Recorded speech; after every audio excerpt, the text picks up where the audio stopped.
उत्तर प्रदेश विधानसभा चुनाव बाद समाजवादी पार्टी के राष्ट्रीय अध्यक्ष अखिलेश यादव अपने संसदीय क्षेत्र आजमगढ़ पहुंचे। इस दौरान उन्होंने कार्यकर्ताओं से मुलाकात की और कहा सभी लोग धैर्य बनाकर काम करें। उन्होंने विधानसभा चुनाव में सपा के पक्ष में नतीजे न आने पर हंसते हुए मायूस कार्यकर्ताओं का हौसला भी बढ़ाया। उन्होंने कहा कि यूपी चुनाव पर चर्चा न हो, इसलिए कश्मीर फाइल्स रिलीज हुई। जिले की जनता को धन्यवाद देते हुए कहा कि यहाँ का परिणाम ऐतिहासिक रहा, जबकि बीजेपी की कोशिश रही कि आजमगढ़ में सपा को पीछे कर दिया जाए। यूपी की जनता को धन्यवाद देते हुए अखिलेश यादव ने कहा कि सपा की सीटें बढ़ी हैं, साथ ही वोट प्रतिशत भी बढ़ रहा है। अब जो चुनाव होगा उसमें न केवल बीजेपी की सीटें कम होंगी, बल्कि उनका वोट घटाने का काम भी जनता करेगी। मुख्यमंत्री के शपथ ग्रहण समारोह में जाने के सवाल पर उन्होंने कहा कि वह लोग हमें बुलाएंगे ही नहीं, और बुलाएंगे तब भी मैं जाऊंगा नहीं। अखिलेश यादव ने बीजेपी को नसीहत देते हुए कहा कि इस बार जब जनता ने बहुमत दिया है तो बीजेपी झूठ बोलकर जनता को निराश न करे। डीजल की कीमत बढ़ रही है, महंगाई, वैसे ही पहले की तरह बीजेपी इस बार झूठ न बोले। उन्होंने कहा सपा और गठबंधन हारा नहीं है, उसका वोट बढ़ा है। तो धन्यवाद देना चाहता हूँ। आजमगढ़ की जनता ने 10 में से 10 सीटें समाजवादी पार्टी को जिताई। आजमगढ़ का जो परिणाम समाजवादी पार्टी के पक्ष में, ये ऐसा परिणाम है कि जो ऐतिहासिक बनकर के निकला है।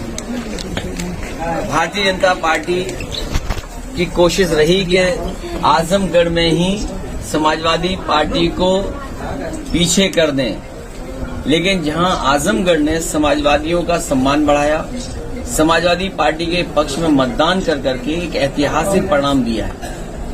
मैं उत्तर प्रदेश की जनता का धन्यवाद देता हूं कि जिस जनता ने समाजवादी नीतियों को, समाजवादी कार्यक्रमों को समर्थन दिया, और जब आज परिणाम आया, हालांकि सरकार नहीं बनी है, लेकिन उसके बावजूद भी समाजवादी पार्टी और गठबंधन का वोट परसेंटेज बढ़ा है। वोट परसेंटेज बढ़ने के साथ साथ समाजवादी पार्टी की सीटें भी बढ़ी हैं। कम से कम समाजवादी लोग ये जान गए हैं कि वोट कैसे बढ़ाया जाएगा, भारतीय जनता पार्टी की सीटें कैसे घटाई जा सकती हैं, और आने वाले समय में जो चुनाव होगा, न केवल भारतीय जनता पार्टी की सीटें कम होंगी, बल्कि उनका वोट घटाने का भी काम जनता इस बार करेगी। जो बुनियादी सवाल है वो वैसे के वैसे ही हैं। आज जब हम और आप बातचीत कर रहे हैं, उस समय डीजल की कीमत बढ़ गई। डीजल की कीमत का बढ़ने का मतलब है कि हर जरूरत की चीज महंगी हो जाएगी। महंगाई का सवाल आज वैसा ही है जो पहले चुनाव में था। बेरोजगारी में बड़े पैमाने पे नौजवान निराश हुआ, और उत्तर प्रदेश का यूथ एक परिवर्तन के लिए वोट डाल रहा था। यूथ चाहता था कि नई सरकार बनेगी तो नई तरीके से काम होगा, उनको रोजगार, नौकरी मिलेगी।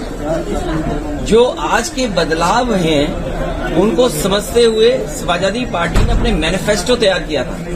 और अगर मैनिफेस्टो आप देखेंगे, उसमें आईटी के सेक्टर में कैसे नौकरी मिलेगी, स्मॉल स्केल इंडस्ट्री या मीडियम स्केल इंडस्ट्री को कैसे बढ़ावा देंगे, इन्वेस्टमेंट कैसे आएगा, इंफ्रास्ट्रक्चर कैसे बनेगा, इन तमाम चीजों को रखा इसलिए गया था कि जिससे आने वाली पीढ़ी को रोजगार मिल सके, नौकरी मिल सके। और यहां तक कहा गया था कि सरकारी विभाग में जो पिछले 5 साल में नौकरी नहीं दी गई थी, जो स्थान नहीं भरे गए थे, वो लगभग 11 लाख, उन 11 के 11 लाख पदों को भरा जाएगा। नौजवान के सामने निराशा आई है। फौज की भर्ती जिसने रोक दी हो, 3 साल से कोई फौज की भर्ती नहीं हुई। कोरोना और कोविड के बहाने उनकी आयु सीमा में भी छूट नहीं मिली, तो आखिरकार नौजवान जाएगा कहाँ, नौकरी कहाँ मिलेगी। इसलिए जो बहुमत मिला है, लोकतंत्र में जो जनता ने समर्थन दिया है, मुझे उम्मीद है कि पहले की तरह भारतीय जनता पार्टी झूठ नहीं बोलेगी। जो उन्होंने संकल्प पत्र जारी किया था पहले, वो भी अधूरा छोड़ा।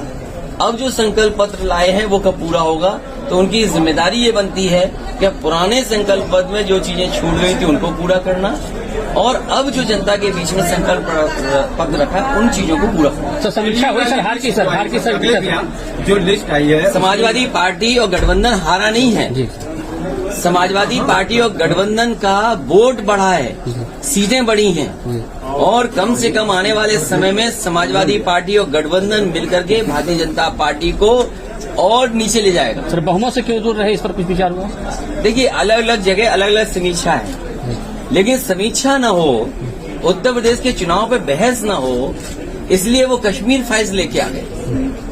कश्मीर फाइल्स इसलिए लेकर के आए कि उत्तर प्रदेश के चुनाव में जो जो हुआ है उस पर बहस न हो, समीक्षा न हो, क्योंकि जन भावना कुछ और थी, जनता कुछ और सोच रही थी, लेकिन परिणाम कुछ और आया।